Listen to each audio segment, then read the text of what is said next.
ایک طرف عمران خان قیدی نمبر 804 ہے اور دوسری جانب اسٹیبلشمنٹ ہے، ہمارے فیلڈ مارشل ہیں، فوجی قوت ہے، فوجی طاقت ہے، تمام ادارے ایک طرف ہیں، تمام سیاسی جماعتیں ایک طرف ہیں، اور بڑے بڑے نامور سیاستدان آصف علی زرداری صاحب، نواز شریف صاحب، شہباز شریف صاحب، مولانا فضل الرحمان صاحب، سب کے سب جماعت اسلامی سب ایک طرف ہیں، اور دوسری جانب اکیلا قیدی نمبر 804 ہے۔ 4 سال سے وہ مقید ہے، جیل میں بند ہے، مقدمات بھگت رہا ہے، اور اس کی ساری سیاسی جماعت جو ہے وہ بھی اس وقت مقدمات بھگت رہی ہے۔ گلگت بلتستان کے الیکشن ہے، کچھ تفصیلات میں پچھلے ویلاگ میں بتا چکا ہوں، اب اس کے آگے مزید کچھ ایڈیشن ہے۔ صورتحال یہ ہے کہ گلگت بلتستان کے الیکشن کمپین جو کہ ایک معمول کی بات ہوتی ہے، اس کو بھی چلانے کی اجازت نہیں ہے پاکستان تحریک انصاف کو۔ پاکستان تحریک انصاف کے اراکین قومی اسمبلی،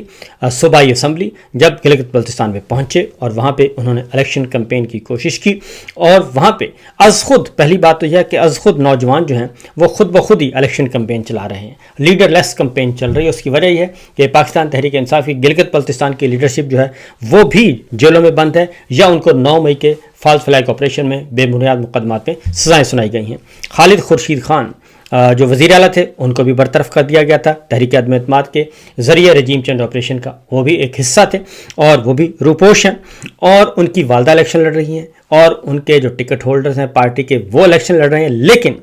الیکشن کمپین چلانے کی اجازت نہیں دی جا رہی، انتخابی نشان الاٹ نہیں کیا گیا، اسی طریقے سے جیسے 8 فروری 2024 کے انتخابات میں بندر بانٹ کی گئی تھی اور سینکڑوں انتخابی نشان الاٹ کر دیے گئے تھے، اب بھی وہی کام کیا جا رہا ہے۔ وہ ایک آزاد امیدوار کی حیثیت سے الیکشن لڑ رہے ہیں، لیکن ووٹر سپورٹر جو ہے گلگت بلتستان کے عوام، وہ تلاش کر کے وہ اپنے پی ٹی آئی کے امیدواروں کو تلاش کر کے ان کی کمپین چلا رہے ہیں۔ تو صورتحال یہ ہے کہ ان کو گرفتار کر لیا گیا، پہلے تو جنید اکبر خان اور دیگر لیڈرشپ کو گرفتار کر لیا گیا، اور اس کے بعد پھر وہاں کے الیکشن کمیشن نے، کیونکہ وہاں پہ بھی ایک راجہ بیٹھا ہے، اور گلگت بلتستان کے چیف الیکشن کمشنر نے اس کے بعد پی ٹی آئی کی لیڈرشپ کو صوبہ بدر کر دیا، یعنی گلگت بلتستان سے ہی نکال دیا، اور کہا گیا کہ آپ یہاں پہ کمپین نہیں چلا سکتے۔ دوسری جانب کیا ہو رہا ہے؟ دوسری جانب پاکستان مسلم لیگ نواز کے وزراء پہنچے ہوئے ہیں، پیپلز پارٹی کی لیڈرشپ پہنچی ہوئی ہے، ان کو پروٹوکول بھی دیا جا رہا ہے، ان کو سیکورٹی بھی دی جا رہی ہے، ان کی حفاظت بھی کی جا رہی ہے، سب کچھ کیا جا رہا ہے، اور ان کو سرکاری اعزاز کے ساتھ، سرکاری پروٹوکولز کے ساتھ، سرکاری سیکورٹی کے ساتھ الیکشن کمپین کی اجازت ہے۔ لیکن اس کے باوجود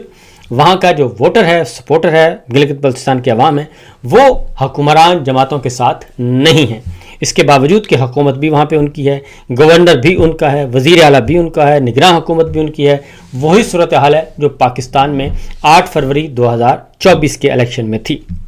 تو اس وقت یہ سب کچھ کیوں کیا جا رہا ہے؟ سمپل سی بات ہے اور سادہ سی بات ہے کہ ان کو شکست جو ہے وہ نظر آ رہی ہے۔ یہ تو ہیں حالات و واقعات گلگت بلتستان کے الیکشن کے۔ بہرحال اس وقت گلگت بلتستان کی جو باؤنڈری ہے وہاں پہ جنید اکبر صاحب اور دیگر جو سیاسی قیادت ہیں پی ٹی آئی کی، وہ انہوں نے کہا جی ہم وہاں بیٹھیں گے، اور اگر ہمیں الیکشن کمپین سے روکا گیا ہے تو پھر باقی سیاسی جماعتوں کو بھی روکا جائے، اور نون لیگ کی لیڈرشپ کو بھی روکا جائے، پیپلز پارٹی کی لیڈرشپ کو بھی روکا جائے۔ اگر ان کو نہیں روکا جاتا تو پھر ہم بھی دوبارہ سے آئیں گے اور دوبارہ سے آ کے الیکشن کمپین میں حصہ لیں گے۔ لیکن ایک بات بتا دوں کہ کوئی آئے یا نہ آئے، پاکستان کے جو نوجوان ہیں، وہ گلگت بلتستان کے نوجوان، وہ ہم سے زیادہ باشعور ہیں، اور وہ ان کے ساتھ ڈٹ کر کھڑے ہیں۔ تو دیکھتے ہیں کہ اب ان کو کس طریقے سے فارم 47 ظاہر ہے، فارم 47 کی لینی پڑے گی، سہارا لینا پڑے گا، اس کے علاوہ تو کوئی نہیں۔ اب ایک اور بات چل رہی ہے اس ساری صورتحال میں، گلگت بلتستان کا چونکہ الیکشن ہے اور نون لیگ کی کوشش ہے کہ ان کو یہ گلگت بلتستان کا صوبہ ان کے حوالے کر دیا جائے، زرداری صاحب کی کوشش ہے کہ ان کے حوالے کر دیا جائے، لہذا دونوں جماعتوں میں مقابلہ ہو رہا ہے کہ اسٹیبلشمنٹ کا وفادار زیادہ کون ہے، اسٹیبلشمنٹ کا تابع دار کون ہے، اور اسٹیبلشمنٹ کی خوشنودی کون حاصل کرے گا سب سے زیادہ، یہ اس وقت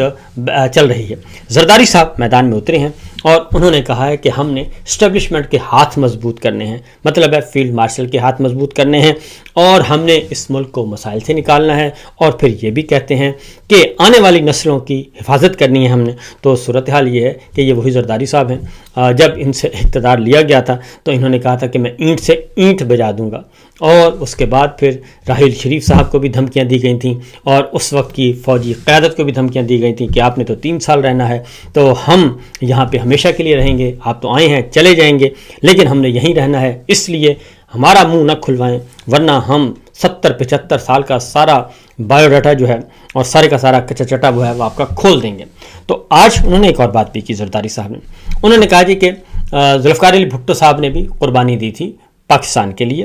اور محترمہ بے نظیر بھٹو نے، ذوالفقار علی بھٹو صاحب کے بیٹے مرتضیٰ بھٹو نے، شاہ نواز بھٹو نے، سب نے قربانیاں جو دیں وہ پاکستان کے لیے دی تھیں، اور پاکستان کھپے کا نعرہ بھی زرداری صاحب نے کہا میں نے اس لیے لگایا تھا۔ تو سوال یہ پیدا ہوتا ہے جناب کہ کیا ذوالفقار علی بھٹو کا یہی نظریہ تھا؟ کیا محترمہ بے نظیر بھٹو کا یہی نظریہ تھا جو کہ اس وقت آصف علی زرداری صاحب کا ہے؟ کیونکہ محترمہ بے نظیر بھٹو تو جمہوریت کے لیے انہوں نے اپنی جان کا نذرانہ پیش کیا، اور ذوالفقار علی بھٹو نے جنرل ضیاء سے سمجھوتا نہیں کیا بلکہ انہوں نے پھانسی کا پھندا قبول کر لیا۔ تو زرداری صاحب تو اس وقت کہہ رہے ہیں کہ میں اسٹیبلشمنٹ کے ساتھ کھڑا ہوں، تو یہ اسٹیبلشمنٹ کے ساتھ صرف اس حد تک کھڑے ہیں کیونکہ گلگت بلتستان کا نمبر 1 الیکشن ہے، وہاں کے لیے تگ و دو کر رہے ہیں کہ کسی بھی طریقے سے خوشنودی حاصل کر کے، چاپلوسی کر کے گلگت بلتستان ہمیں مل جائے، اور دوسری جانب اگلا جو ہے معاملہ وہ ہے ایوان صدر خالی کروائے جانے کا، کیونکہ اینٹ سے اینٹ بجانے کے سفر سے لے کے اور آج آ گئے ہیں کہ ہم نے اسٹیبلشمنٹ کے ہاتھ مضبوط کرنے ہیں، کیونکہ ان کو خطرہ موجود ہے کہ ایوان صدر خالی کروا لیا جائے گا، اور اگر ایوان صدر خالی کروایا جاتا ہے اور صدر جنرل عاصم منیر صاحب تشریف لے آتے ہیں تو پھر پیپلز پارٹی کو کیا ملے گا؟ تو بہرحال یہ ایک گیم ہے، کھیل ہے، اندر خانے چل رہا ہے۔ دوسری جانب D G I S I national security adviser lieutenant general Asim Malik صاحب جو کہ متوقع طور پر آرمی چیف ہوں گے 4 سٹار ترقی پانے کے بعد، وہ اس وقت سعودی عرب میں موجود ہیں، اور ان کی ملاقات ہوئی ہے محمد بن سلمان کراؤن پرنس سے، اور وزیر اعظم سعودی عرب کے آپ جانتے ہیں، ان سے ملاقات ہوئی ہے، اور یہ ملاقات حج کے موقع پہ ہوئی ہے۔ یقیناً وہ حج کی ادائیگی کے لیے گئے تھے اور ان کی فیملی بھی ان کے ساتھ ہوگی، تو اس موقع پہ ملاقات ہوئی ہے، لیکن عاصم منیر صاحب یہاں پہ نظر نہیں آ رہے، اور یہ پہلا موقع ہے کہ محمد بن سلمان کراؤن پرنس کی جو تصویر آئی ہے وہ لیفٹیننٹ جنرل عاصم ملک صاحب ڈی جی آئی ایس آئی اور نیشنل سیکورٹی ایڈوائزر کے ساتھ آئی ہے۔ اس سے پہلے بھی متعدد کوششیں کی جا چکی فیلڈ مارشل کی طرف سے، لیکن ان کی 1-on-1 ملاقات ابھی تک محمد بن سلمان سے نہیں ہو سکی۔ دوسری جانب اسحاق ڈار صاحب جو ہیں وہ پہنچے ہوئے ہیں امریکہ، اور ان کی ملاقات ہوئی ہے امریکی وزیر خارجہ مارکو روبیو سے۔ اسحاق ڈار صاحب کا سرکاری دورہ ہے بتایا جا رہا ہے، اور وہاں پہ ان کی انگیجمنٹس ہیں، تو یہ بھی اگین میں کہوں گا کہ مسلم لیگ نواز جو ہے وہ اب ذرا پیرالل محسن نقوی صاحب کو بائی پاس کرتے ہوئے واشنگٹن کے ساتھ تعلقات استوار کر رہی ہے، اور بتا رہی ہے کہ جناب وزیر خارجہ ہم ہیں، ڈپٹی پرائم منسٹر بھی ہم ہیں، تو اس لیے ہمیں ذرا تھوڑا سا لفٹ کروائیں۔ تو بہرحال یہ دلچسپ کھیل ہے، کیونکہ فیلڈ مارشل جناب عاصم منیر صاحب جو ہیں ان کے وزیر خارجہ محسن نقوی صاحب ہیں، وہ محسن نقوی صاحب کو ہی ساتھ لے کر جاتے ہیں، اور کہیں پیغام رسانی بھی کرنی ہو تو محسن نقوی صاحب کا ہی کو بھی انتخاب کیا جاتا ہے، لیکن ہمارے جو مسلم لیگ نواز ہے ان کے وزیر خارجہ جو ہیں وہ اسحاق ڈار صاحب ہیں، جبکہ پاکستان پیپلز پارٹی کے وزیر خارجہ بلاول بھٹو ہیں۔ تو ہر کوئی اپنی اپنی دال گلوا رہا ہے، اور ہر کوئی اپنا اپنا لابنگ کر رہا ہے۔ یہ پاکستان ہے یا پھر ایک مذاق ہے، یہ حکومت ہے یا پھر ایک کھلواڑ ہے، یہ سب کچھ کیا جا رہا ہے، کیونکہ پیپلز پارٹی کا اپنا وزیر خارجہ، مسلم لیگ نواز کا اپنا وزیر خارجہ، فیلڈ مارشل کا اپنا وزیر خارجہ، اور ہر کوئی اپنا اپنا کھیل کھیل رہا ہے۔ بہرحال اگلی خبر ہے جی وہ ہے آبنائے ہرمز ایران، اور ایک بڑی بریکنگ سٹوری ہے۔ صدر ٹرمپ نے یہ کچھ دیر پہلے ٹویٹ کیا، اور اس میں انہوں نے بتایا کہ پہلے تو ذرا تھوڑا سا ماحول بنانے کی کوشش کی، لیکن الٹیمیٹلی جو معاملہ ہے وہ ہے کہ آبنائے ہرمز کو کھول دیا گیا ہے، اور